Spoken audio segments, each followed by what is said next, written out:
Marron, hemen emateuzea gaudela, Ze, dentistan, enpastien berraldizio, ze.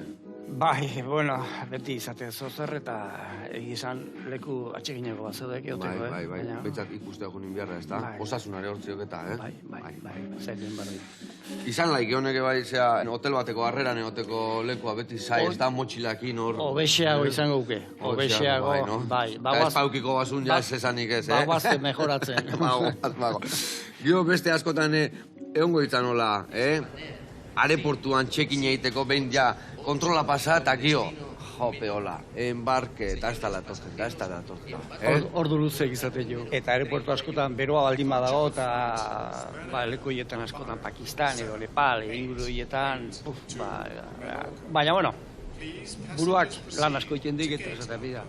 Eta ez da berdina hautzako edo etxeako, edo orduan, bai. Hautzako hone izatek, baina etxea etortziare bere xarnokikoik ez da? Bai, ni beti guztua etorri izalak, bai, ire egonaldi egin ondoren, etxea, etxekoekin edo ingurukoekin edo... Bertako janaik hartzea eta, Janaria edo Euskal Herriko paisaia ederra bai dugu. Marron, gaur hemen gaude, sukaldatzeko prest. Eta ordu iritsi zaigu eta barroa sartu behar dugu. Ongi? Ondo. Ondo? Ozik. Venga, guazen barroa.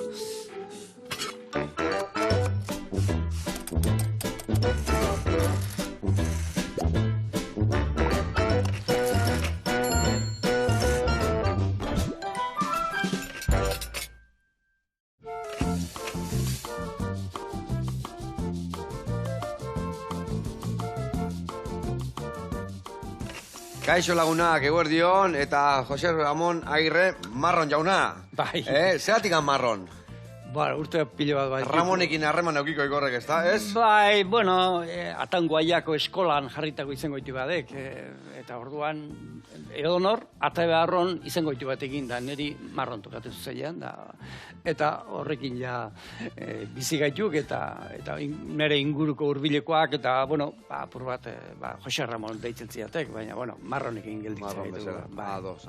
Bueno, bakit gustatzen zaizula munduan bueltak ibiltzia, mendik eta desberdin eta topatzia, eta naturakin batitia, ez da? Bai, ni sortzez baserritik sortutakoa nao, baserrian bizitakoa, eta niretzako naturak izugarrizko indarra hauka. Naturak eta hor inguruko mendiak, ez? Betidanik aipatu izan dut, nire etxe ingurutik Aralarraldea nola abiatu ginen, edan urrutira Pirineoak azaltzen ziren, eta Pirineoetatik beste salto batzuk egin ditugu, eta azkenean konturatu geha mundua borobila dela, eta horrebilia bueltaka ibiltzia dela.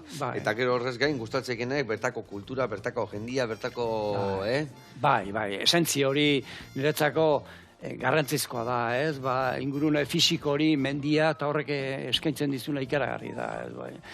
Baino, bueno, jetxita bertako jendeakin, eta zenbait bidai egin ditut, espreski, bertako jendearekin hurbildu eta ezagutu eta konektatzeko, ez? Eta hori polita. Hainbeste lekutan egon da, eukiko leku berexien bat hor barroan joitzi zaikela eta irekin eamantekena beti. Bai, bueno, Papua Gina Berrian, goratzen hauk, han Karstes mendia, igonituan, eta bertako daniekin, hilabete bat egin nuen, oianan, beraiekin, neu bakarrik, eta beraiek, bilutsik, oinutxik, lurra tokatzen zaigun, eta kobazulo baten egon ginen egun batzuetan, eta egun guztioetan baizejan genuen, boniato. Boniatua, bai, Eguerdi, arratsalde da gau. Eta egozi, bueno, eta hoi dana... Boniato sutan pasatu, eta antxe probatu nuik boniatoa. Bai. Osa, berezia jakin dago izango, aiz, ez da? Batata gozoa. Batata gozoa, bai, batata, hemen guetzako. Batata. Bai. Ona. Bueno, eta sukalden ze, aritzea izalde batetik beste biltzea izenian, gustatze zaik, hemen sozidan ibiltzea, etxen... Ez, enau sozia, baina, bueno, oinarrizko hori, Joseba... Hori bai, ez da? Bai, oinarrizko hori gustatzen zate goxoa egitea. Bai.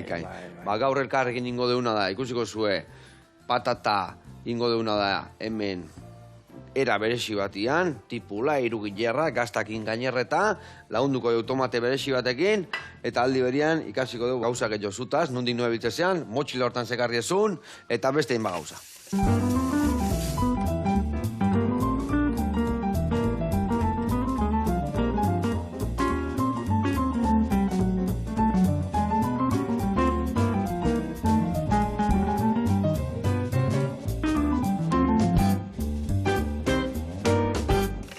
Bueno, lagunak eta marron, garatuko izuet pausuz pausu, erresta honekin nundik noa ebiliko gean, bale? Eta ingo deuna da patata pastela. Eta patata pastela iteko, ingo deuna da lehendabizi patata zuritu, hola, panadera bezala moztu, eta uretan egozi ingo dugu.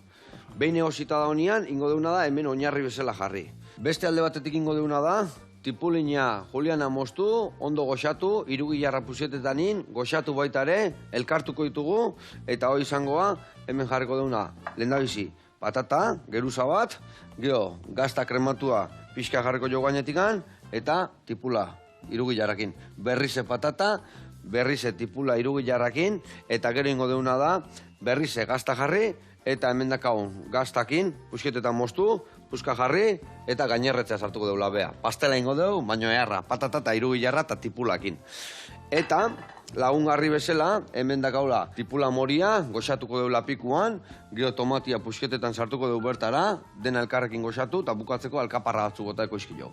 Hoire, ingo deuna da, platera aratzen deunean, ondon jarri pixkat, eta hogi jakin, xerratu, tosta batzukin, hoi gero harrapatu eta dena batea jateko. Ados? Ja, osea. Bai, bueno, ni bertxua gota eta guen martxan jarri berria, bale? Martxan jarri, eta ingo detena da, bitu, nik adibez tipulina goxatzen jarriko esartaian, eta zu patata zurituko zu.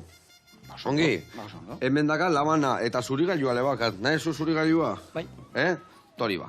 Aber hori ondo joan, oso ondo. Venga, eta nik ingotena da hemen, katilu bat, atea, patata egosteko, eta sartaila atea, tipulina goxatzeko. Eta beste batateako ete bai, eta igual tipula gorri jaten ematen baite, martxan jarriko dugu hemen. Venga, hau, eta hemen ur pixkatekin patata sartzeko esan duguna. Bueno, eta aldi berian, kontatu behar diguzu, marron. Zenbat 8.000 indako zea, zenbat tontorretan ibilizau, kontua galdu dituzu? Nik errezetakin naha bezala, o? Bueno, gailurreta, ala baten izan, zazpi sortzi bat esan, askotan gailurra lortzea, ez da xamurra izaten bidean, eragozpen asko, eguraldia, gora bera asko edoten dira, eta orduan, gogoa betik izan da, gailurrera iritsi eta egan egitea hori, ez? Hori da, nire, Egan itea? Bai. Eta nola egan? Motxila hortan ez dakazut, motxila hortan? Hor ez du emate, baina hor dago parapente bat. Hau da, zapi bat, ireki, eta aize pixka dagoenean, atera eta airean. Lenguan eukigen duen hemen artista bat eukigen duen lenguan hemen egundoko egaldiak ite zitula hor alpetan da, Matxin, denetan artista da, ez? Artista ondila. Bueno, beak zure urratza jarraituko zituen, ez da? Zuk urte batzuk atea, tizkiozu matxinei, eh? Bai, batzuk bai. Gu hasi ginanean egan egitu gametxo horrekin, oraindik parapentea ere etzegoen, ala deltan hasi ginagu. Eta, gogatzen naiz, lehen egaldiak, adibidez bat txindokitik, ala delta hori igo genuen, laun batzuk nola bat engainatu nituen, eta igo ginen, eta lehen egaldia mendi batetik, txindokitik izan zen, ez? Eta handi gutxira, gure artea etorri zen parapentea delako zapi hori, ez? Horrela zingin. Ala delta lehenotikan zehon parapentia baino? Bai, eh? Bai. Oraindik etzen aigea laroita gutxiko lehen urteaietan etorri zan gure gana parapenteko inventu hori Alpeetatik, eta Frantzian, eta Suitzan, eta asko ematen zan hori. Hasi zan baita. Eta nundikan harrapatu zuen? Nik hori guain ikusteten ez, adibidez hemen surfa etorri zan bezala, ez dakit aurrengo pelikuloa gratu zuela, ez dakit iparralden, eta hor etorri ziala surfeko tablakin, da Euskalduna gola gratu ziala, harrituta, eta hor surfeko tabla hartuta golatua surfeatzen hasi ziala. Zun nun ikusi zen duen lehendabiziko bat, egan iten. Egan egiten izan zan. Zun nola okurritu, hori hartuta txindokira egota. Pikos de Europatan izan zan. Bai? Nik oraindik 18 urte izango nituen. Eta joan ginen, Narajo inguru horretara, eta Fuentedetik gora igo ginen, eta ikusi nituen lagun batzuk ala alta bat montatzen. Lehenago ere, banuen ezaupidea, liburu bat, Andorran, ugatzen nahi, topatu nubela liburu bat, eta nola eraiki ala delta bat, eta buruan nebilkin egan egiteko gogorrekin, ez? Eta esan bezala, antxe Pikos de Europatan, eta zan Madrileko talde bat, apuntatu nintzen, Madrileko agentzi eskola hortara, Eta alako batan Irunen sortu zen eskola bat, eta horrela abiatu ginen mundu Eta zertan, honetan. eganiteko eskola bat, eta garai hartan izango zen zure... Aleman bat etorri zen. Alemanetik etorri zen ordun hori. Bai. Eta amak eta ze, ama jo esate zenion osalban batei, o familiko, Hori izan zan, betik mendira igotzea etzan ulertzen zergatik mendira igo, ez? Eta gaina egan Eta mendira igo, eta egan egite hori ja zoro batzuen kontu ezan, Bai. Eta orduan, ganbarako batetik atera, eta izkutuan, ala delta bat ezintzan izkutatu, ez? Baina, ja pixka bat ate hori irekia genuen, irekia edo gutxinez horrela ezautzen ziguten, eta horrela hasi ginen, ez?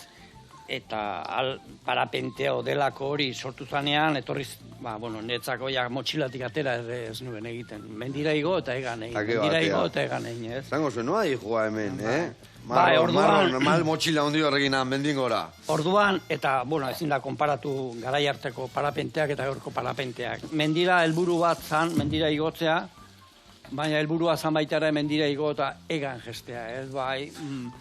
Erronka oso interesantea, azkenean mendira igo eta gestea beak eragozpen handia ekartzen du, arrisku handia ekartzen du. Eta horrek eman zian, beste modu batea, eta egan egiteaz gozatzez gain, arrisku hori gainditzen zen. Adrenalina, gaztetan berdan adrenalina hori, guandik gane bai, ez da? Izugarrizkoa. Horrek ekartzen du, gailurra iristen zen, poz hori ez da lertzen parapente bat gainean daukazunea. Orduan da, zure bigarren nolabait atala esango nuke ateratzea, lurra guztia eta egan jartzea. Hori trantze oso bizia izaten da, ez? Eta tensio handikoa, dena zu nekatua zaudere, eta buru argi eukibartzu, aizean hundi atorn, terrenoa behare ez da askotan egokia izaten, lurra, izotza, arkaitzak, aizea, eta dena ondo kalkulatu behar da. Eta atera bertzean nian horra dira, ose pentsa bertzu, honik pikustez, lehenoko lehendabiziko surfista bezala, olatu agartea, guain, dana dakiu, nun dauden, nun lertzeuen, nun didatorren itxasaldia, baino, sasoi hortan, zenek esplikatzen zuzuri aizoi nun didatorren, noa bota bihartzean, nun jarri... Lagunak ondo dakite, zemat komuniko paper jarri izan ditudanik hor, aizea... Txitxilika, bai. Aizean nundik zetorren, eta hori importantea da, ez? Erabaki hori izan behar da, seguroa, eta askotan irtetze hori, behin aidean zaudela ez da arriskurik. Baina irtetze hori... Eta aidean arriskuik ez? Ez dago... Gaur esatena planeatzen jutezea igual, ez da? Bai, planeatzen, edo aizeak... Baina aize bolada batek garrapatzen baizu eta golpe bat eman da, jata buelta eman edo... Aizea ez da, aizea euk uretan badakik arrokan kontra ura lertu egiten da, eta surfeatzeko ere arrokan kontra ez da komeni. Eta aizeak ere lurrarekin jotzen duenean egiten du zurrumbuilo bat egiten du. Orduan, orografia hori ezagutu egin behar da. Baina zuk itxasuan nahi aparra ikusit, ezu? Baina aizia... Interpretatu egin behar duzu. Intuizioa asko behar da. Intuizioa asko behar da, jakin baldin badakizu iparra egoa eta mendiari nola jotzen dion, irakurri egin behar duzu aizeak ze jokabide izango duen leku hortan. Orduan izango zen garrantzitsua ikastaro horiekin eta... Bai, ikasi egiten da, ikastaroetan ikasten duzu nola atera, gero eskarmentua, ez?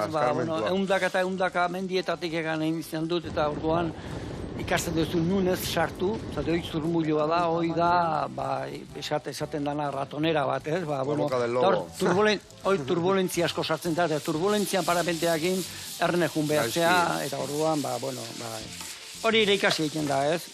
Eta susto erren bat hartutako izango, zea, orduan, ez da? Zatigan hor, bat edo beste. Haundik ja, hemen zaude, zatigan horko iztripo gestia bate politak izaten, ez da? Bat edo beste izan ditut, ez?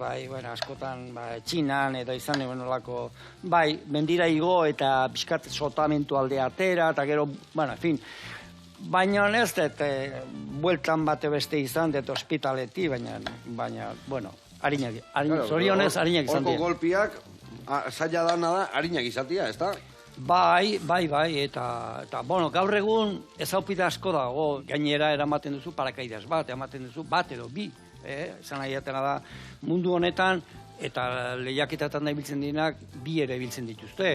Mendiko hegaldia guk ezagutzen du mendikoa, mendira igo eta gero hegan egite hori parapenteak askoz erresago die, xamurrago die, segurogoa die, hau da, nolabait... Guan itzengo dugu parapenteak eta hola, badakite baten bat zukindakoak injuntzeala, aurrenen goietako beltataz, Guen garatuko dugu, baina lehenabizi erreportai bat ikustea jungo geha, bale?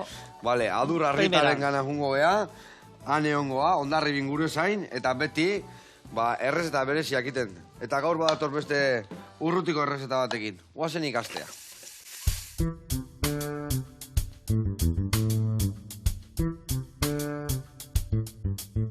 Ongitorri berriro, obispo hotelera. Lengoan, brasildar plater bat preparatu genuen. Eta gaurkoan, noragoaz Vietnamera.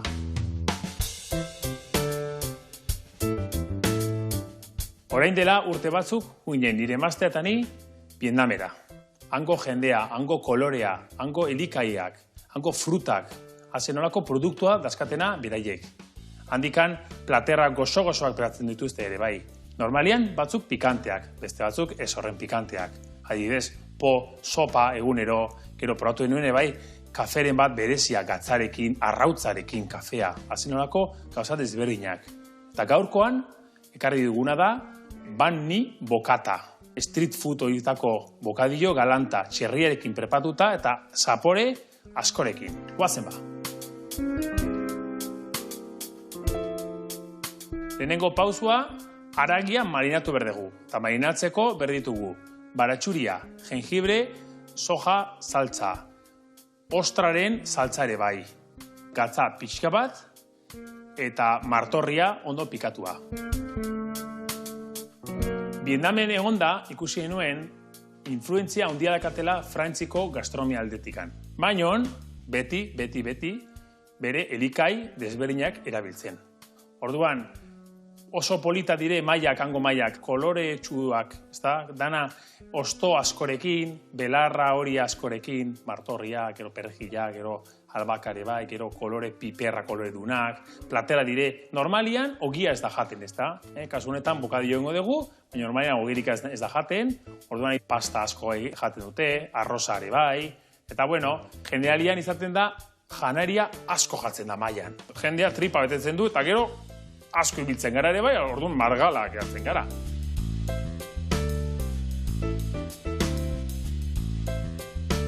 Haragia marinatzen usten dugu denbora asko bat, bale? Bitartean, berdurak, azenaioa eta rabanituak moztu ditugu, eta orain dakagu ospina eta aura, azukrea, irakitzen dijoala, eta botako dugu berdurari, bale? Guren kortido naturalak egiteko etxean. Gaurkoan, txerria erabidegu, eta errezeta oso berdinarekin algenuke egin olla askoarekin, olla horrarekin, edo, behiaren xerra batzukin bai, Importantea da haragia marinatzea xamurragoa gelditzeko. Eta bukatzeko prestatuko dugu saltsa bat bokadilloan sartzeko, maionesarekin, ostra saltsarekin, soja saltsarekin, eta gero guk eitxean indako gure kasuan saltsa pikante bat, eta dana nahastu, martorri pixka sartu ere bai, eta hori bokadillo barruan sartu dugu. Ikusten dezuenez, martorria toki guztietan erabiliko dugu gaur. Ni badakit hemen Euskadi mailan zenbat jende, zenbat pertsona, zenbat familia nazka hartuta dakatela martorriari. Orduan, zuren kasuan, aldatu aldezakezute, edo perrejila, edo kasunetan bai, albaka ematen du freskotasun puntu handixoago platerronik bai. Gaurkoan, ogila normala erosi dugu, hemen Euskadiko maiko ogi normala. Bereiek erabiltzen dute gari irina eta arroz irinako egindako ogi bat. Arrozak ematen dio xamur puntu gehiago. Dakagu dana prest, gelditzen zaiguna da frejitu haragia eta montatu gure nolako Vietnameko bokadillo ban ni. Vietnam oso merkea da. Bidaiatzea eta jendea oso jatorra izaten da, eta gero ere bai, esan beharrako da, hango janaria bai, oso errez gorputza hartzen duena, ez daka grasa askorikan, eta hori egiten digu, egun osoa jaten eta jaten. Eta azkenengo martorria horriarekin bukatze dugu banh mi bokadilloa. Eta bueno, urrengo errezetarako prepatuko gaur limoia tarro batian enkurtidoa ingo dugu, gatzarekin, limoi zukuarekin, eta behar dugu ura pixkatekin. Eta oso erresa da, tarroa garbila daunean, moztuko dugu limoia, baina beraino moztu gabe. Zartuko dugu gatza loria, tarro batian sartu, eta gero istali limoi zukuarekin eta ura pixkatekin. Hori utziko dugu etxeko despensan, behintzat aste bete.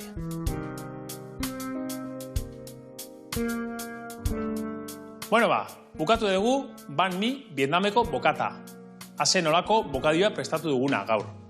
Animatzen dizuet zuen etxetan limoia prestatzea urrengo errezetarako.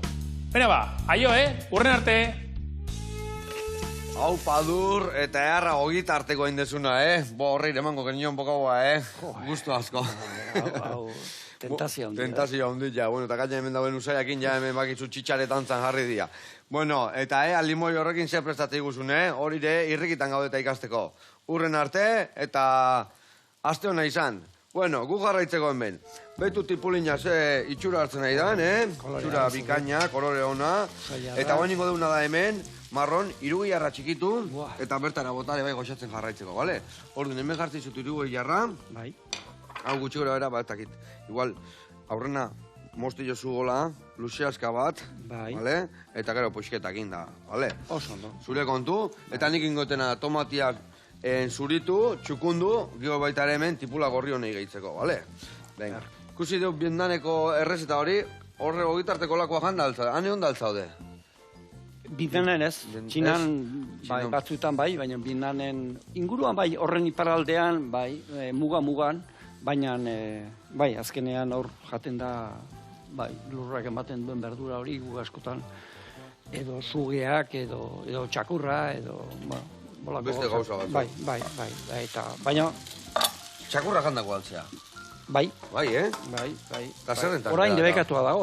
Guain hane bai debekatu du, Bai, debekatua dago, baina han... Eta sugeak, kaiolatan egoten dire, goatzen naiz. Bai, hemenengo jaskua bezala. Bujanen, kaiolatan, zuk aukeratzen duzu, ze koloretakoa eta ze eguberria ziren, eta gure amak oparitu ziren, turroi bat, gutxinet eguberrietan jateko edon lekutan negoela ere. Ez que hainbeste kultura de mundu hontan, eta gero pentsatzen dugu normalena guria dala, baina behintzako guria da, errarua, ez da? Ez alda ala, Hori da, bidaiak... Emate izuna eta beraztan dizuna, ez da? Erakusten, beste dimensioaten ulertzen da. Bai, iruditzen zaigu Euskal Herrian, dudik gabe, gu arro gaude. Gu normalena gela eta gu gauz arruntenak ditugula, ez da? Gure sukaldearekin arro gaude. Eta hori ondo adierazten dugu, ez? Baina munduan leku askotan eta ekialdean eta ondo zaintzen dute baita ere beraien sukaldea. Kite osasuneako zein da nona eta orduan Ona. Bai, gu hemen askotan ingeana da oso gauza ona ditugu, baina pixkat ingeana da industrializatu eta geho bertakua zein duen ere askotan kanpokoa beti hobena izatea, eta bar, eta... Baukagu joera hori, nahi gabe.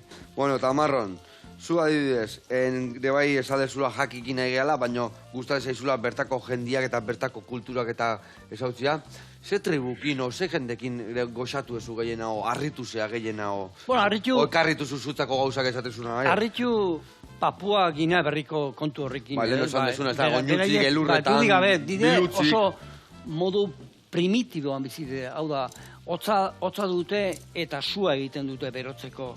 Eta gozea dute, eta gauean goatzen naiz ni leku batean, badioaz lauankan eizera jateko. Eta handik ordu batea, ekarri dute erbinurea, edo... Erbila? Erbinurea, azarian antzeko txikiagoa asko txikiagoa, edo oianan dauden edozein animali, edozein, beraiek harrapatu aldezak eta orduan, denbora gutxira, animali hori, zutan jartzen dute, larrutzen dute, eta barrua jaten dute. Horrela modu oso oinarrizko bizimodu primitiboan esaten nuen moduan, ez? Eta zakuan badamakile batata edo delako hori, beraik hor sortzen dute, aia 2000 eta 3000 tarteko oiana horretan, ez? Altura hortan, Baina behaiek ere ditu, o behaiek sustrai bezala errapatu? Beraiek egiten dute. Vale. Eta, zer esan, Mongolian beste bizimodua egiten dute. Han daude nomadak, beste honitzen txataganak die Siberiako muga horretan, eta die elur horreinen hartzainak. Elur horreinen hartzainak, bai. Baina elur horreina horiek, zer da, hemen bezala hartaldek hartuta, edo basatiak dira elur horreina horiek? Beraiek zaintzen dituzte, eta elur horreinak dijoazten lekuetan, beraien dendakin mugitzen dira urtean zehar, negua etorri arte, neguan beko aran eta gesten dire, ez? Hoi Finlandian ikusi nun nik. Bai, beraiek Ulan Batorreko Mongoliako ohiko hartzainetatik ere bere izen dituzte. Oso etnia baztertua da. Bai. Eta gutxi dia behaiek? Eta oso gutxi die gaur egun gelditzen die txatanak, Errusia, Siberia aldean gelditzen die gehien batez, eta beraiek gehiago lan egiten zuten, elur horreinen adarrak saldu eta hortik dirutxo bat lortzen zuten. Gaur egun, Mongoliako gobernuak hori ere debekatu egin die, eta dituzte eragozpenak bizi... Baztertuta, eta igual subentzio batzuk hor bizitzeko eta... Turismo hasi da, eta turismoekin haidi ezazelatzen, baina bakik horrez errekartzen duen, ez? Pizkat Ameriketako indiluak eta bezala, o... Bai, antzeko, egoera nahiko larria, ez? Eta gero esango nuke, topatu nintzen beste behin, hola jo nintzen McKinley edo inguru horretar, eta handik joan nintzen Berineko itxasartean, hau da, Alaska eta Siberian artean badago itxasarte bat, Berineko itxasartea. Bar dago irla bat, San Lorenz irla. Eta handa irla hortan junitzen, da ne honitzen famili batekin bizitzen 3 aste. Bai, 3 aste.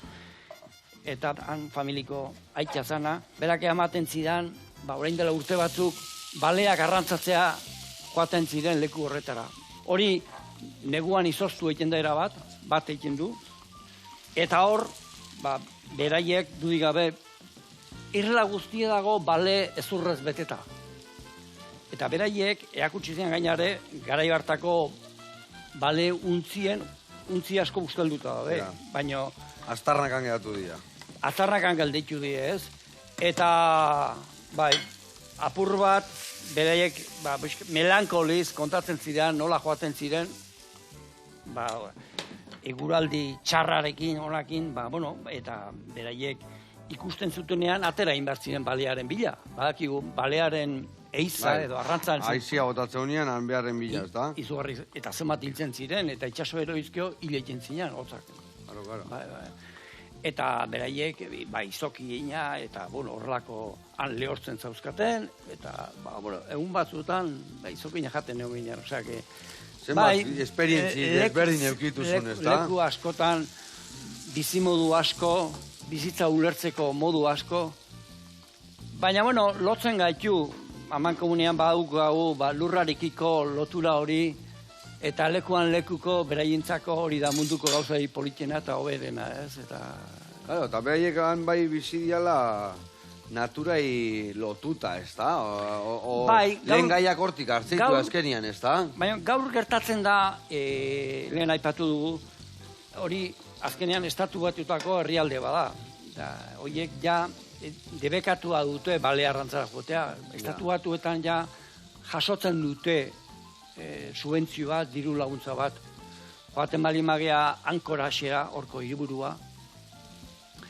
Hango gazteak alde egiten dute, zeren ez daukate askok, igual lan egin beharrik, baina oso bizimodu tristea ikusten nuen, askotan kantina asko daude, taberna asko daude. Nortasuna galdu dute, ez da, behaien esentzia, behaien bizimoduare bai. Bizimodu hori da, beraien izaera hori. 1000 urtetan induena, guain zapustu inda, 40 urtetan. Diruak egiten duen, diruak irentxitzen du nolabait izaera hori, ez? Ba, ez da gaur egun danak, jazkera antzeko haukagu, mobila antzeko haukagu, bizimoduek geoz eta homogeneoa egiten dugu, denok, Euskal Herria barne. Bai. Euskal Herria barne, ez?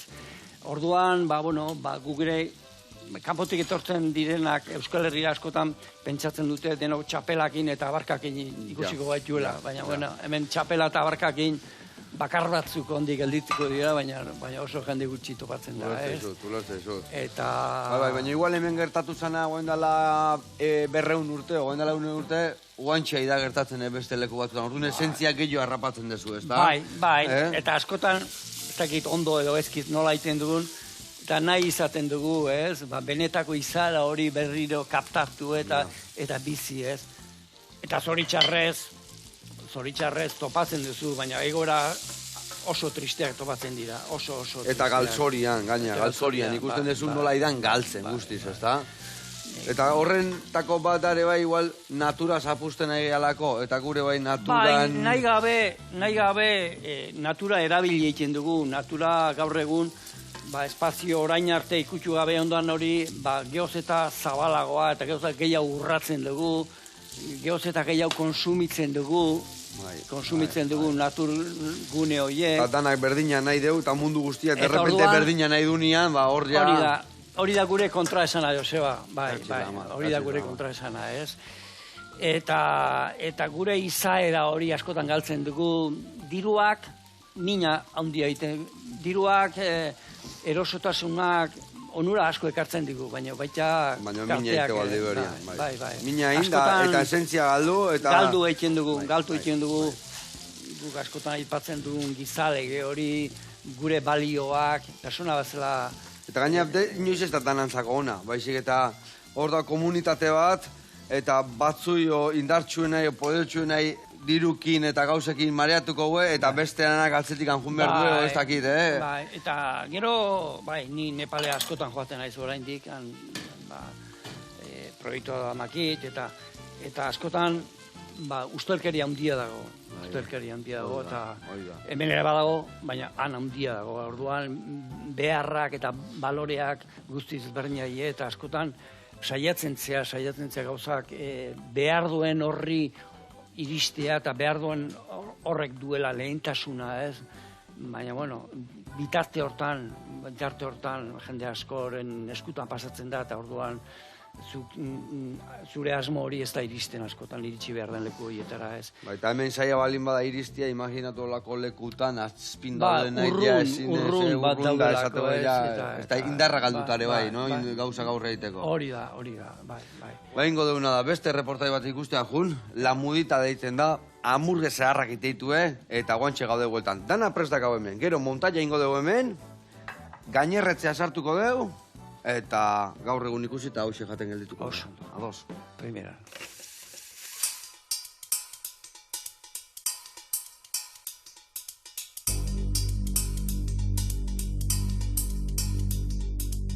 Kaixo guztiei, haupa Joseba, Garazi naiz, gaur Iruñean gaude eta goazen La Mudita burger ezagutzera.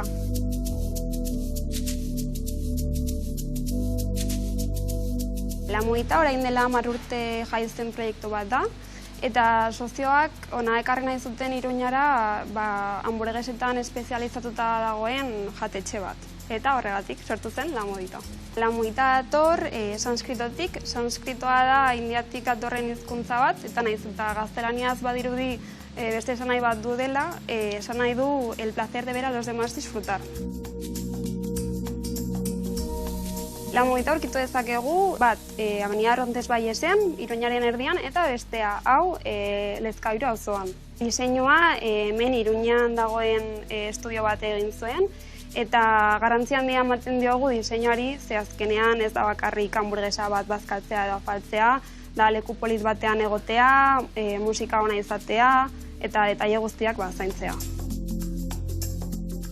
Gure eskaintza normalean da bertako eta kalitatezko produktuak. Lan asko egiten dugu hemengo harategia eta okindegiekin.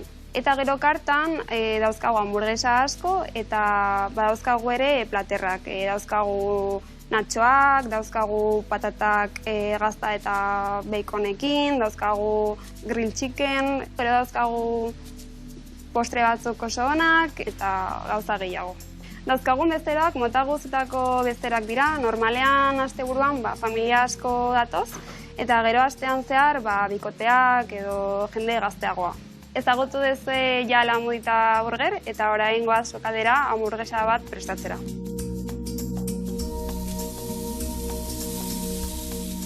La Muditaren sokaldean gaude, gaur Marirekin gaude, eta Ultimate hamburguesa prestatuko du. Hasiko gara haragiarekin, jarriko dugu parrillan. Ultimata aukeratu dugu hamburguesa ezberdina bat delako, dauka tamarindoa ez dela inezaguna eta gero dauka saltsa nahasi bat oso goxoa. Eta gure produktuak adibidez haragia, Arategi Erratik dator, hemen Iruñean, eta ogia ere. Ogi deitzen den okindegi batetik ekartzen digute eta artisaua da. Gero gazta gratinatuko dugu. Gure hamburguesak ezberdinak dira, divertigarriak dira eta gure marka pertsonala jarraitzen dute. Errezetak egiten dute bai sozioak eta sukaldariak elkarrekin lan egiten dute eta horrela ateratzen dira errezetak. Gure hamburguesa ezagunena Tijuana da, asko eskatzen dute eta dauka guakamolea, dauka tipula karamelizatua, dauka bacona eta jendea asko eskatzen du. Daukagu eskaintza vegano, vegetariano eta glutenik gabe. Egiten dugu lan haragi veganoarekin, gazta veganoarekin, eta gure karta 180 adaptatu daiteke. Jarraitzeko, ogiari gurina untatuko diogu. Hamburguesa montatzeko jarriko diogu lehenengo gazta, gero tipula karamelizatua, bacon mermelada whiskyarekin, eta gero azkenik bi saltsak dauzkagu haragi salda mayonesa eta gero daukagu tamarindo saltsa. Daukagu gure hamburguesa prest eta nola ez hamburguesa guztiak patata naturalekin datoz. Pasa dugu gure haragia parrillatik eta hori parrilla oso zapore ona ematen dio haragiari. Hau da, gure hamburguesa Ultimate bukatuta ikusi zelako itxura daukan eta badakizue non gauden Iruñean La Mudita Burger Estudiosen. Eskerrik asko. Hau pagarazi eta gora lantalde guztia, arra hamburguesa, jarraitu olako gauza egiten da goxatu arazten jendiai. Eta gu gurian jarraitzeko, hemen, behitu hemen dekau tipula eta tomatia betu zeitxura dakan ja, eta honin gozuna da alkaparra hauek, hola, gehiagik gabe, baina hola, pixkat erditik moztu, pixkat, erdiakin nahiko izango dugu, eta gero hemen elkartuko dugu, eta esan dugu bezala laguntzeko jarriko dugu. Eta hemen daz jaia, patatak egosita, gazta krematua, eta tipula irugilarrakin, hau zertako balio, arruntza prekitu batin, gantzin motatzeko, hola xeogitarten jarrita jateko ere, Bai, dago bezala, gauza erra. bikain. Bueno, hola ingo, eta alde baten jarriko, koipiak entzeko pixkat, eta betu, ite jotena da, goiaratxoa jarri horrela, eta gaina koipia pixkat areak ajungo zaio. Vale. Ingotena, patata, gazta eta irugilarra tipulakin. Berriz berdina eta gazta jarri eta labea sartuko dugu. Bueno, eta baki dokumentalak, al filo de lo imposible, hor telebistako lan asko egindako hasi zantzea, ezta? Bai, niretzako irudia izugarrizko ni 18 urtekin ja etxean ere txuri beltzean laboratoria nuen, argazki egiten nuen. Bai, imprimatuta lehen oitezan hori ilunpetan eta, Bai, txuri beltzean neuk rebelatzen dituen argazkiak eta sari bat beste ere jasoin izan dituen. Gero diapositiba rebelatzen hasi nintzen, da gero hasi nintzen diapositiboiekin montajeak egiten. Hau da, montajeak, lehen grabaketa, goatzen naiz, azkarateko estudio egiten ginen ustela, eta horrela herri zenbat herri, Euskal Herrian herri gutxi geldituko die, harrapatu zure iritsi gabe, ez, hitzaldiak ematen eta ikuskizun horiek erakusten, ez. Jendeari bizitako hori, guztua izan zen betik adiraztea, irudiaren, netzako irudia, izugarrizko indarra dauka, ez, irudi batek. Eta irudi hori lortu aurretik persona horrekin egon badalin batzea, edo paisaia hori bizi izan balen bezu beste modu batea. transmititzen da, ez, hori. Eta gero hasi ginen, telebistako kontu batzukin, eta horrela, ez, bizitzak aukera. Eta, hau zure ogibide izan da, beti bai menditan eta hola reportak egiten edo? Zorionez, 18 urte, horrelako bidaietan, bidai ondoren montai horik egin, eta, gure bizimodu xume hau egiten lagundu izan digu, ez, bai. Bueno, eta, zein izan da egaldirik, hola, eharrena, potentiena, esan dezuna, eharra egaldi jainuna menditon torronetan da. Bai, esango nuke, danak izaten die bereziak, lehen aipatu, txindokiko egaldi hori ala deltan, ez? Laurogeita hamabian, joan ginen Kantxuntxera, Goierriko lagun talde bat joan ginen, Makalu ondoan dagoen gailur bat, 7.600, eta hango egaldia izugarri izan zen, aurrez aurre Eberez mendia eta Lotxe, ateran itzan Lepotik, 7.200, 300, ez nago garbi, eta handik gora eta gora eta gora eta gora aizea zegoen, zeren gailurretik nahi nuen, baina abiatzeko garai berean, lainoa sartu zen, itxi zen, eta beraxago gaua pasateguen nuen, eta horrengo goizean aizea desente zegoen, egia izan. Eta horrela atera, eta gora, eta gora, eta gora, eta aurrez aurre ikustea Everest, eta 8.000ko mendi guzti horiek. Eta zenbat denboako egaldia izan zen, zenbat denboa? Bai, 40 minutu. Luzena zenbat iraundezu gehiena Luzena? Ordu bete inguruan, 8.000ko horietan, bai broa piken, bai txoiun, xixapagman, eta broa piken, azkeneko baita ere, bai, 40 minutu buelta hartan, 40 minutu saiatzen zea, Gasenbrun bian ere egin, egaldi oso politia izan zen. Eta direz hor arnazi gabe gelditzen zela gora gaune zoazenian. Ez. Gero egan zoazenian, ez dago zentzazio hori? Ez dago, zatik gutxi badare, beherak azoaz, eta orduan oxigeno gehiago dagoen... Ondo harrapatzen da, gero eta hobeto sentitzen duzela. Oxigeno gehiago dagoen egoera batea zoaz, orduan gorputzak eskertu egiten du. Hasieran arnaska balima zaude ere, behera iristentzea, oso emozionatuta. Orduan ospatzen duzu gailurra, ospatzen duzu igoerak, ospatzen duzu dena eta ospatzen duzu. Behian ospatzen zu, ozu egan hasita bera iritsi arteztezu ospatzen? Ez. Zuria behian bukatzea? Behin abiatu ezkeo, Joseba, behin ja lurra utzi ezkeo, nolabait maniobrari komplikatuena hori izaten bai da. Edo orduan gero ja, aidean buila batzuk jotza ditu. Bai. Eta normalian bakarka izaten dira egaldi hauek, o bakazu bikote bat onduan beste bat edo juala? Ni bakarrik ibili naiz. Zu bakarrikan ibili zea? Behin bestetan frantses bate o beste topadu izan dut, baina gehienetan, bai, mundu honetan eta 8.000ko mendi horietan, orain hasi da. Orain ja alpinismoa egiten duten jende askok beraien aktibidade horretan parapentea sartzen dute. Azkenean, bide bat egin ondoren, parapenteak ere asko belotzen dut. Gaur egun parapente txikiago die, kilota gutxi pixatzen dutenak, egan gutxi egiten dute, baina aukera ematen dizute, edozein lekuan, abiatu eta 15 minutuan bera jeste. Eta bestela behar duzu egun bat edo bi ez. Bueno, Marron eta lagunak, hemen egon guginan 3 egun izketan, baina, inbiar deuna da, aula ben sartu, gainerretzea, ogilloek ingoet moztu eta pixka xigortu sartaian, hauek hemen sartuko ditugu, eta guantxe gatoz, platera datzea, hau pena mateu plateran gaine jartzea, igual hemen gainen jarriko dugu tomate pixka tipulakin, eta gero bazterren hola ogit sartuta, guantxe gaude bertan. Hau, bai joa barroa. Japa!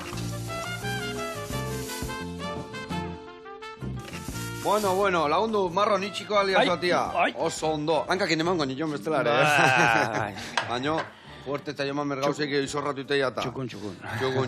Bueno, hemen behitu, oiak xortu. Ze txula haugen horrek. Txura harra eta guantxe jango jau, Indarra hartzeko, ez da? Beharko, nila... Goziak, ez da? Eta hemen behitu indeuna. Hala, ze gauza ona. Bueno, launak, azteko eta behin, 1000 esker horre oteatik. Eta zuri Marrone, guri etorri eta kontatzeatik historia hauek, eta jarraitu kontatzen, goxatzen, da guri ekartzen historikan potikan, ados? Bai. Aidean eta mendietan horri biltzea gustatzen zai, baino kontu zibili. Lurtarra gaituk eta hemengoare bizitzen diau eta balio handian jartzen diau. Ibai dakakela balioa, Eskerrik asko. Iri, agur laguna, jarrarte.